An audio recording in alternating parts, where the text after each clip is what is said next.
Hey, do you know the answer to number 3? No. What about number 1?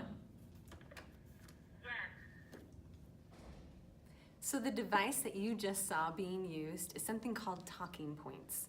I'm Rachel Ferguson, and I'm from Brigham Young University, studying special education with an emphasis in severe disabilities.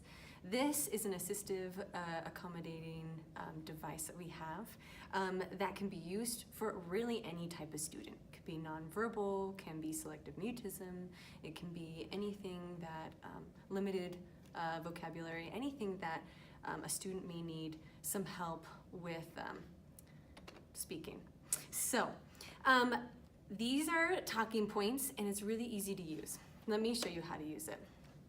So, on the back, we have a record, an off, and a play button. So in order to record something, I slide it all the way to record, I press down, and you'll see the light, and I'll say whatever I want to say. Hello. And then I go to play, Hello. and I press the button. And that's the same thing with this one. These are incredibly durable, they're cheap. The online resource that you can look at is www.learningresources.com for more information on talking points. Thanks so much for tuning in.